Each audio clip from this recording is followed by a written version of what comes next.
Film की शुरुआत में हम टेरी नाम के एक आदमी को देखते हैं जो साइकिल पर बैठा है, कानों में हेडफोन्स लगाए हुए हैं और एक टाउन की तरफ जा रहा है। दरअसल बचपन में वह इसी टाउन में रहता था, लेकिन कई साल पहले उसके पेरेंट्स उसे न्यूयॉर्क ले गए थे और तब से वह यहाँ वापस नहीं आया था। अब टेरी एक बहुत जरूरी काम से इस टाउन में लौटा है। असल बात यह है कि इसी टाउन में पुलिस ने उसके कजन माइक को पकड़ लिया है। पुलिस उसे थर्सडे को सेंट्रल जेल भेजने वाली है और अगर माइक वहाँ गया तो टेरी और माइक के दुश्मन उसे वहीं मार डालेंगे। इसीलिए टेरी को तुरंत कुछ करना था। लेकिन तभी हम देखते हैं कि कुछ पुलिसमैन उसका पीछा कर रहे थे। वे बार बार टेरी को बुला रहे थे, लेकिन हेडफोन्स की वजह से टेरी कुछ सुन ही नहीं पाया। आखिरकार पुलिसमैन ने पीछे से उसकी साइकिल में टक्कर मार दी और टेरी जोर से नीचे गिर गया। पुलिसमैन तुरंत बाहर आए और टेरी को जमीन पर लेटने के लिए कहा। टेरी बिना विरोध किए वैसा ही करता है। फिर वह कहता है कि आखिर आप लोग मुझे क्यों पकड़ रहे हैं? कोई गलतफहमी है, मैं न क्रिमिनल हूँ और न ही चोर। इस पर पुलिसमैन कहते हैं कि जितना बोला जा रहा है उतना ही करो, ज्यादा बोले तो अच्छा नहीं होगा। उनमें से एक का नाम केविन था और दूसरे का जोनास। केविन ने टेरी का बैग खोलकर एक एक चीज निकालनी शुरू की और सब कुछ चेक करने लगा। जोनास टेरी से उसके टैटू के बारे में पूछता है कि ये किस लिए बना है। टेरी कहता है कि आप एक सिविलियन से ऐसे सवाल नहीं कर सकते। जोनास हंसते हुए कहता है कि लगता है तुम्हें पुलिस और लॉ की अच्छी नॉलेज है, तो बताओ इस पैकेज में क्या है। टेरी कहता है कि इसमें कुछ भी डेंजरस नहीं है, न ड्रग्स हैं और न बॉम्ब। लेकिन केविन ताना मारते हुए कहता है कि इसमें ब्रेकफास्ट तो नहीं है ना? सच बताओ वरना हमें पुलिस डॉग्स बुलाने पड़ेंगे और कम से कम 1 घंटा लगेगा जिसमें तुम यहीं सड़ते रहोगे। आखिरकार टेरी सच बता देता है कि बैग में $36,000 हैं। केविन और जोनास बैग चेक करते हैं और सच में उन्हें उतने ही पैसे मिलते हैं। जोनास पूछता है कि क्या ये पैसे ड्रग्स के लिए हैं, लेकिन टेरी फिर समझाता है कि यह गलतफहमी है। टेरी कहता है कि जिस बैंक से उसने पैसे निकाले हैं उसकी रिसीप्ट वह दिखा सकता है और जरूरत पड़े तो कैशियर से बात भी करवा देगा। लेकिन पुलिसमैन साफ कहते हैं कि या तो जेल जाओ या ये पैसे हमें दे दो और चुपचाप निकल जाओ। टेरी गुस्से में कहता है कि क्या पुलिस बनकर आप लोग चोरी कर रहे हैं? इस पर वे कहते हैं कि उन्हें खबर मिली है कि ये ड्रग मनी है, इसलिए पुलिस इसे जब्त कर रही है और अगर शिकायत करनी है तो कोर्ट में केस कर देना। वे कहते हैं कि पुलिस स्टेशन जाकर इंक्वायरी करवा लेना, तब शायद पैसे मिल जाए। लेकिन टेरी उन्हें बताता है कि उसे यह पैसे बहुत जरूरी हैं। वह कहता है कि आप चाहें तो $10,000 रख लें, बाकी लौटा दें ताकि वह माइक की बेल करवा सके। केविन मना कर देता है और कहता है कि ऑफर सिर्फ एक बार मिलती है, या तो जेल जाओ या पैसे छोड़कर चुपचाप निकल जाओ। टेरी कहता है कि वे बिना वारंट और प्रूफ के किसी इज्जतदार नागरिक को धमका नहीं सकते। यह सुनकर केविन और ज्यादा गुस्सा हो जाता है। वह कहता है कि अब वह पैसे किसी हालत में वापस नहीं देगा और कोर्ट में जाकर जो करना है कर लो। इतना कहकर केविन सारे पैसे लेकर चला जाता है। टेरी बिना घबराए वहाँ से चला जाता है। उसे समझ आ जाता है कि ये पुलिसमैन पूरी तरह करप्शन में डूबे हुए हैं और उनके खिलाफ कुछ करना जरूरी है। लेकिन सबसे बड़ी परेशानी यह थी कि थर्सडे से पहले माइक की बेल करानी थी। आज ट्यूसडे था और अगर थर्सडे तक बेल नहीं हुई तो माइक मारा जाएगा। यही सोचकर टेरी अपनी बाइक पर बैठता है और उस टाउन में पहुंचता है जहां वह बचपन में रहा करता था। उस टाउन का नाम वेलरमन टाउन था। वेलरमन टाउन बहुत एडवांस था। वहाँ कोर्ट भी था और पुलिस स्टेशन भी, और आसपास के 4 दूसरे टाउन्स के लीगल काम भी यहीं होते थे। टेरी उसी कोर्ट में जाता है जहाँ माइक की बेल होनी थी। वहाँ टेरी की बहुत सख्त चेकिंग होती है और फिर उसे अंदर एक क्लर्क के पास भेजा जाता है। उस क्लर्क का नाम विलियम्स था। विलियम्स टेरी से पूछता है कि यह चोट कैसे लगी। टेरी बहाना बनाता है कि वह साइकिलिंग में कमजोर है इसलिए गिर गया। फिर टेरी पूछता है कि क्या वह अपने दोस्त को बाहर निकलवा सकता है। विलियम्स पूछता है दोस्त या कजन। ये सुनकर टेरी चौंक जाता है क्योंकि विलियम्स को ये कैसे पता कि माइक उसका कजन है। टेरी इसी सोच में डूबा रहता है। तभी विलियम्स कहता है कि जब तक पैसे नहीं लाओगे बेल के नाम पर कुछ नहीं मिलेगा। टेरी और हैरान हो जाता है क्योंकि विलियम्स को यह भी पता था कि पुलिस ने उसके पैसे ले लिए हैं। टेरी पूछता है कि उसे यह सब किसने बताया, लेकिन विलियम्स कुछ नहीं बताता। वह कहता है कि अब उसका लंच टाइम है, पैसे लेकर बाद में आना, वैसे भी ज्यादा बात करने की जरूरत नहीं है। विलियम्स कहता है कि पैसे लाओ और 5 मिनट में बेल हो जाएगी। ये सब पास खड़ी एक लड़की सुन रही थी जिसका नाम समर्स था। विलियम्स के जाते ही समर्स टेरी से कहती है कि वह उसकी मदद कर सकती है। वह उसे एक रेस्टोरेंट ले जाती है। टेरी पूछता है कि क्या वह भी पैसे मांगेगी, लेकिन समर्स मुस्कुराकर कहती है कि वह अभी प्रैक्टिस कर रही है। समर्स बताती है कि वह अगले साल लॉयर बनेगी, इसलिए वह कोई फीस नहीं लेगी। फिर वह टेरी से पूरी बात पूछती है। टेरी उसे सब कुछ बता देता है। समर्स कहती है कि यहाँ सिर्फ टेरी ही नहीं, हर किसी का पैसा पुलिस लूट चुकी है। वह बताती है कि यहाँ कोई खबर ऐसे ही नहीं फैलती, बल्कि पुलिस से लेकर कोर्ट तक सब लोग मिले हुए हैं। हर कोई नंबर 1 करप्ट है, इसलिए छोटी बड़ी हर करप्शन की जानकारी सबको होती है। समर्स सलाह देती है कि अगर टेरी उसकी बात माने तो कहीं से पैसे का इंतजाम करे, क्योंकि पुलिस के खिलाफ केस करने से उल्टा उसे ही सजा मिलेगी। कोर्ट का जज भी पुलिस के साथ मिला हुआ है। वह बताती है कि अगर पहले कोर्ट से केस हार गए और मामला बहुत सीरियस न हो तो आगे अपील भी नहीं कर सकते। इसी कानून की वजह से पुलिस बेखौफ होकर करप्शन करती है। समर्स कहती है कि इसलिए अब पैसे का इंतजाम करना ही एक रास्ता है और अगर कभी किसी चीज की जरूरत पड़े तो बिना झिझक उसे बताना। वह टेरी से उसका नंबर मांगती है लेकिन टेरी मना कर देता है। समर्स को यह अजीब लगता है लेकिन टेरी तुरंत वहाँ से चला जाता है। अगले ही पल हम टेरी को न्यूयॉर्क में अपने पेरेंट्स को कॉल करते देखते हैं। वो कहता है कि डैड उसे $10,000 चाहिए। उसके पेरेंट्स कहते हैं कि पहले भी उनके पास इतने पैसे नहीं थे और आज तो बिल्कुल भी नहीं है, इसलिए वे मदद नहीं कर सकते। कुछ देर बाद हम टेरी को जंगल में कैंपिंग करते हुए खाना खाते देखते हैं। उसके पास रहने के लिए कोई घर नहीं था और जो पैसे वह लेकर आया था वो भी पुलिस ले चुकी थी। वह जैसे तैसे करके नदी से मछलियां पकड़ता है और उसी से अपना गुजारा करता है। टेरी देखने में भी हट्टा कट्टा है। उसके कामों से भी साफ लगता है कि वह किसी ट्रेंड सोल्जर की तरह है, लेकिन उसकी असली पहचान क्या है यह हमें आगे चलकर पता चलेगा, क्योंकि अब तक उसके साथ जो कुछ भी हुआ है, अगर कोई आम इंसान होता तो पैनिक कर जाता और उस टाउन से भाग जाता। सुबह होते ही टेरी सीधे वेलरमैन टाउन के पुलिस स्टेशन पहुंच जाता है। वहां उसकी मुलाकात एलिजाबेथ नाम की एक पुलिस ऑफिसर से होती है। वह टेरी से कहती है कि अपनी रिपोर्ट लिखवाइए। टेरी चुपचाप अपने मोबाइल में रिकॉर्डिंग ऑन करता है। फोन की स्क्रीन उल्टा करके वहीं बैठ जाता है। एलिजाबेथ उसे जल्दी करने के लिए कहती है क्योंकि उसे और भी बहुत काम है। तब टेरी कहता है कि उसके $36,000 पुलिस वालों ने बिना किसी वजह के जब्त कर लिए हैं। ये सुनते ही एलिजाबेथ चौंक जाती है। वह तुरंत उठती है और जोनस को टेरी के पास भेज देती है। जोनस टेरी को देखकर कहता है कि वह जानता है टेरी गुस्से में है और वह पहला आदमी नहीं है जो यहाँ गुस्से में आया हो। वह सलाह देता है कि बेहतर यही होगा कि टेरी चुपचाप यहाँ से चला जाए, क्योंकि ये पैसे उसे कभी वापस नहीं मिलने वाले, इसलिए पुलिस से पंगा लेना ठीक नहीं है। टेरी कुछ बोल पाता उससे पहले ही वहाँ शेरिफ आ जाता है। उसका नाम मार्लो होता है। मार्लो टेरी से कहता है कि पहले फोन की रिकॉर्डिंग बंद करो और जो रिकॉर्ड किया है उसे डिलीट कर दो। टेरी तुरंत रिकॉर्डिंग बंद कर देता है। मार्लो कहता है कि ये पैसे टेरी को नहीं मिलेंगे क्योंकि अभी तक उन पैसों की कोई क्लैरिफिकेशन नहीं मिली है। इन्वेस्टिगेशन पूरी होने के बाद ही पैसे लौटाए जा सकते हैं और अगर उसमें कोई भी गड़बड़ी निकली तो सारे पैसे पुलिस रख लेगी। ये सुनते ही टेरी कहता है कि तो इन्वेस्टिगेशन कर लीजिए,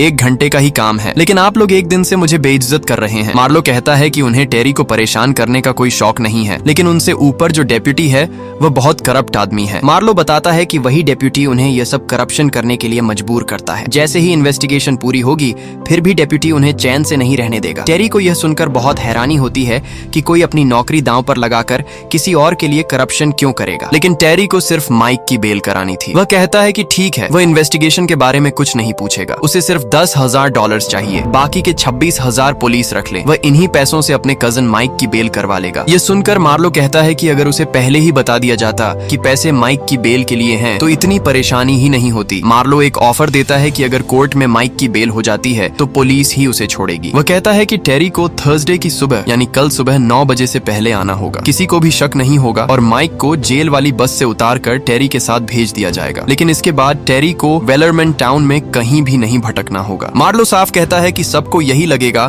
कि माइक को उसका कजन भगा कर ले गया है। वह यह भी कहता है कि टेरी जानता है कि वह कल तक $10,000 का इंतजाम नहीं कर सकता, इसलिए यही उसका आखिरी रास्ता है। टेरी यह सुनकर मार्लो की ऑफर मान लेता है और कहता है कि वह कल सुबह 9 बजे से पहले आएगा और माइक को अपने साथ ले जाएगा। मार्लो खुश होकर कहता है कि यही समझदारी है और टेरी को वहां से जाने के लिए कह देता है। यहाँ हमें पता चलता है कि पुलिस वाले खुद के लिए नहीं बल्कि अपने ऊपर बैठे डेप्यूटी के लिए करप्शन कर रहे हैं। टेरी को भी अब इस बात का अंदाजा हो चुका था। अगली सुबह वह ठीक 9 बजे पुलिस स्टेशन के बाहर पहुंच जाता है। वह आते ही मार्लो से पूछता है कि माइक कहाँ है। मार्लो कहता है कि टेरी 4 मिनट लेट हो गया है और माइक की बस 4 मिनट पहले ही निकल चुकी है। टेरी कहता है कि सब कुछ मार्लो के कंट्रोल में था, वह माइक को अलग कर सकता था, लेकिन मार्लो कहता है कि वह टेरी का कोई रिश्तेदार नहीं है जो उसकी बात माने। ये सुनकर टेरी को बहुत गुस्सा आता है। वह तुरंत अपनी साइकिल पर बैठता है और बस का पीछा करने लगता है। टेरी कई शॉर्टकट्स लेता है और आखिरकार बस के पास पहुंच जाता है। वह बस पर हाथ मारते हुए पूछता है कि माइक अंदर है या नहीं। माइक जवाब देता है कि हाँ, वह अंदर है। टेरी उसे बताता है कि बेल में थोड़ी प्रॉब्लम हो गई है। टेरी माइक से कहता है कि उसे सेंट्रल जेल में किसी तरह 3 दिन सर्वाइव करना होगा। वह 3 दिन में बेल करवा देगा। माइक डरते हुए कहता है कि उसे बहुत डर लग रहा है। टेरी उसे हिम्मत देता है और कहता है कि बस 3 दिन की बात है। इतना कहकर बस ड्राइवर स्पीड बढ़ा देता है और टेरी पीछे रह जाता है। इसके बाद टेरी तुरंत समर्स के पास जाता है। समर्स पूछती है कि क्या हुआ, क्या वह पैसे लेकर नहीं आया। टेरी कहता है कि पैसे छोड़ो, पहले यह बताओ कि यह डेप्यूटी कौन है। समर्स हैरान होकर कहती है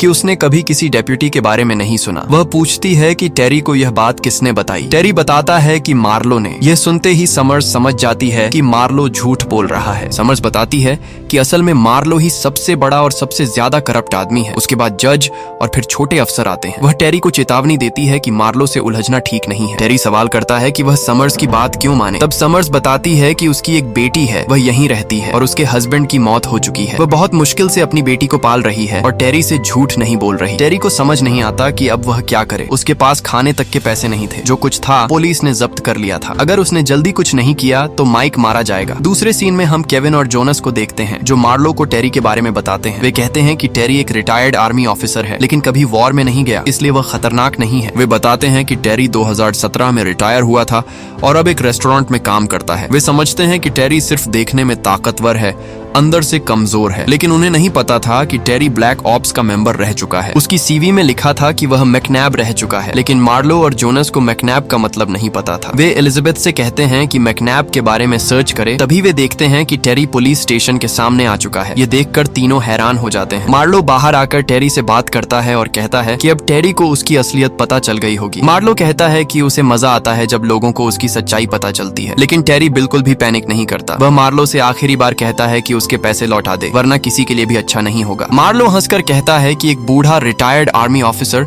उन्हें क्या सिखाएगा। तब टेरी कहता है कि शायद मार्लो ने उसकी पूरी सीवी नहीं पढ़ी। उसमें एक शब्द लिखा था मैकनैब। मार्लो इसे आर्मी का कोई शो समझकर टाल देता है, लेकिन अंदर एलिजाबेथ को अब मैकनैब का मतलब पता चल चुका था। वह जोनस को बताती है कि टेरी कोई आम आदमी नहीं है। वह बताती है कि टेरी वह आदमी है जो कमांडोज को ट्रेनिंग देता है और वही कमांडोज ब्लैक ऑप्स के लिए खतरनाक मिशंस पर जाते हैं। यानी दोस्तों, एक कमांडो अलग होता है और एक वो जो कमांडोज को भी ट्रेनिंग देता है। उसे मैकनैब कहा जाता है और टेरी बिल्कुल वही इंसान था। यह सुनते ही जोनस तुरंत बाहर आ जाता है क्योंकि अब वह टेरी के बारे में सब कुछ समझ चुका था। वह मार्लो को बचाने की कोशिश करता है, लेकिन टेरी धीरे धीरे मार्लो की तरफ बढ़ने लगता है। यह देखते ही मार्लो गन निकालता है, मगर टेरी 3 सेकंड के अंदर उसकी गन छीन लेता है और जोनस की तरफ बढ़ जाता है। जोनस उसे रुकने को कहता है, लेकिन टेरी दोनों पर टूट पड़ता है। सिर्फ 1.5 मिनट में वह मार्लो और जोनस दोनों को पकड़कर कुर्सियों से बांध देता है। तभी एलिजाबेथ वहां आ जाती है। टेरी उससे कहता है कि अगर वह मार्लो और जोनस को बचाना चाहती है तो तुरंत स्टोर रूम का लॉक खोल दे। डर के मारे एलिजाबेथ लॉक खोल देती है। जैसे ही टेरी अंदर जाता है वह देखकर हैरान रह जाता है। वहाँ पैसे के साथ साथ गोल्ड और गन्स रखे हुए थे जिन्हें पुलिस ब्लैक मार्केट में बेचकर पैसा कमाती थी। टेरी को अब पूरा सच पता चल चुका था, लेकिन फिलहाल उसे माइक की बेल करानी थी। टेरी अपना पैसा उठाता है और स्टोर रूम बंद कर देता है। फिर वह एलिजाबेथ से कहता है कि वह कार चलाए और वह पीछे बैठेगा। एलिजाबेथ उसे पुलिस स्टेशन से काफी दूर छोड़ देती है, लेकिन टेरी उसकी कार की चाबी अपने पास रख लेता है। वह कहता है कि चाबी तुम्हें 1.5 किलोमीटर दूर मिल जाएगी और वहाँ से चला जाता है। अगले सीन में हम देखते हैं कि सारी पुलिस टेरी को ढूंढ रही है, लेकिन टेरी इतना तेज दिमाग और सतर्क था कि पुलिस चाहकर भी उसका कुछ नहीं कर पाती। अब टेरी कोर्ट में क्लर्क विलियम्स के पास पहुंचता है। वह पैसे देता है और कहता है कि जल्दी माइक की बेल कर दो। टेरी जानता था कि विलियम्स भी सब कुछ जानता है,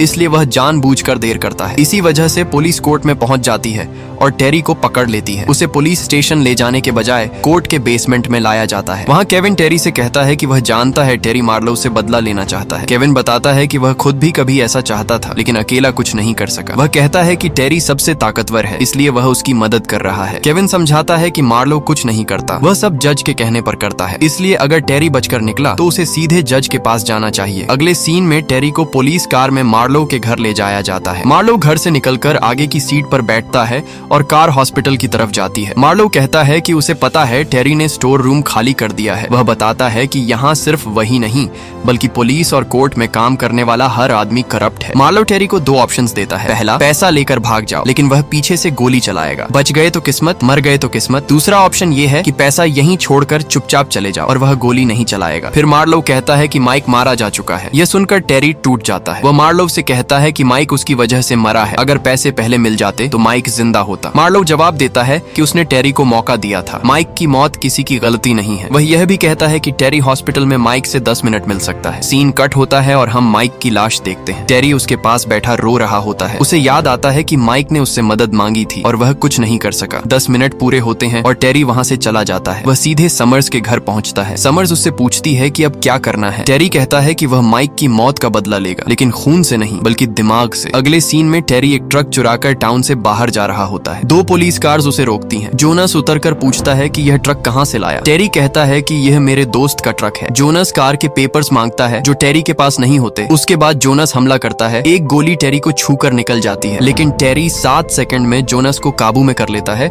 और ट्रक लेकर भाग जाता है। पुलिस चारों तरफ से गोलियां चलाती है, लेकिन टेरी बचते हुए निकल जाता है। वह ट्रक को नदी में खड़ा करता है, फिर ऊपर बने ब्रिज पर चढ़ जाता है। वहां से वह समर्स को कॉल करता है और कहता है कि मैं आ रहा हूं। समर्स उसे रेस्टोरेंट बुलाती है जहां उसके दोस्त टेरी की मदद करते हैं। वह टेरी के जख्मों पर दवा लगा देता है और फिर वह समर्स के साथ जज के घर जाता है। टेरी जज से कहता है कि अगर उसने सच नहीं बताया तो वह उसे नहीं छोड़ेगा। जज डर कर सब कुछ बताने को तैयार हो जाता है। जज बताता है कि जब भी पुलिस किसी आदमी को पकड़ती है तो उसका वीडियो बनाती है। वह वीडियो सिर्फ मार्लोव के घर में रहता है, SD कार्ड्स में। अगर वे SD कार्ड्स आप कोर्ट को ले जाओगे तो मार्लोव और जज दोनों की नौकरी चली जाएगी। जज कहता है इससे मेरी नौकरी भी चली जाएगी, लेकिन मैं अब बूढ़ा हो चुका हूँ, इसलिए मुझे अब कोई फर्क नहीं पड़ता। टेरी और समर्स तुरंत मार्लोव के घर जाते हैं और बेसमेंट से सारी SD कार्ड्स निकाल लेते हैं। वे अलग अलग रास्तों से निकलते हैं। टेरी अपनी कार तक सुरक्षित पहुंच जाता है, लेकिन समर्स देर कर देती है। तभी पुलिस समर्स को पकड़ लेती है। टेरी ये देखकर समर्स पर शक करने लगता है कि कहीं उसने ही धोखा तो नहीं दिया, लेकिन अगले ही पल टेरी देखता है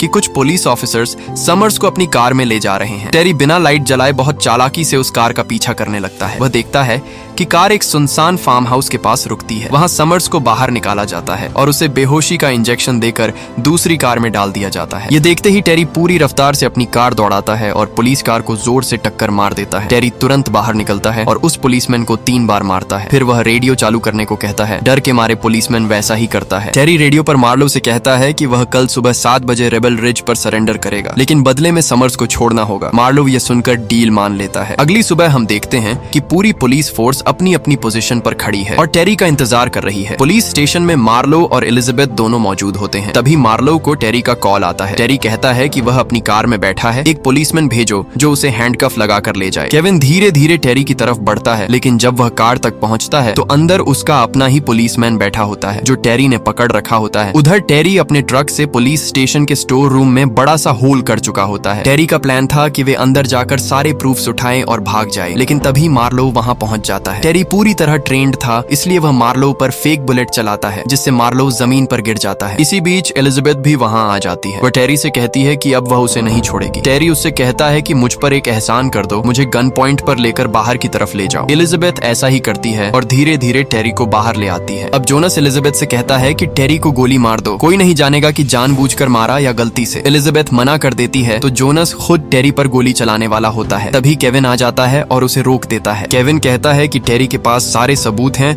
और उसने उन्हें कहीं छुपा रखे हैं। अगर टेरी मर गया तो सबूत कभी नहीं मिलेंगे। मार्लोव गुस्से में आकर टेरी को तुरंत मरवाना चाहता है और इसी गुस्से में वह बड़ी गलती कर बैठता है। मार्लोव केविन पर गोली चला देता है ताकि सबका ध्यान भटक जाए। इसी मौके का फायदा उठाकर टेरी अपना बैग उठाता है और केविन को घसीटकर एक कार के पीछे ले जाता है। सारी पुलिस टेरी पर हमला करने लगती है, लेकिन टेरी जो मैकनैब था एक एक करके सबको ढेर कर देता है। वह केविन पर भी हमला करता है और उसे बेहोश कर देता है। टेरी केविन को उसी कार में डाल देता है जिसमें समर्स बेहोश पड़ी होती है और कार को हाईवे की तरफ दौड़ा देता है। पुलिस गोलियां चलाती है जिससे कार का एक टायर पंक्चर हो जाता है, लेकिन टेरी रुकता नहीं है। पुलिस उनका पीछा करने लगती है। कार के अंदर समर्स को होश आने लगता है, जबकि केविन की टांग बुरी तरह घायल हो चुकी होती है और खून बह रहा होता है। समर्स कहती है कि उन्हें तुरंत हॉस्पिटल जाना चाहिए, लेकिन केविन कहता है कि पहले सबूत सिटी पुलिस को सौंपना जरूरी है। उधर मार्लोव और उसके सारे पुलिस ऑफिसर्स उनका पीछा कर रहे होते हैं। मार्लोव टेरी की कार के सामने आकर हमला करने ही वाला होता है कि तभी एलिजाबेथ मार्लोव की कार को टक्कर मार देती है। मार्लोव की कार एक्सीडेंट का शिकार हो जाती है। अब चूंकि मार्लोव की कार रुक गई है तो बाकी पुलिस भी पीछा छोड़ देती है। इसका फायदा उठाकर टेरी, केविन और समर्स हॉस्पिटल पहुंच जाते हैं। दूसरे सीन में हम एलिजाबेथ को देखते हैं जो मार्लोव पर गन ताने खड़ी होती है। एलिजाबेथ जानती थी कि अब मार्लोव जेल जाएगा, जज की नौकरी भी जाएगी और उसे जेल की रोटी खानी पड़ेगी। आखिरी सीन में हॉस्पिटल दिखाया जाता है जहां टेरी ने सारे सबूत अपने सीने से लगा रखे होते हैं और इसी के साथ यह शानदार मूवी यहीं खत्म हो जाती है। दोस्तों, अगर वीडियो पसंद आई हो तो लाइक करें और ऐसी मूवी एक्सप्लेनेशंस के लिए चैनल को सब्सक्राइब जरूर करें।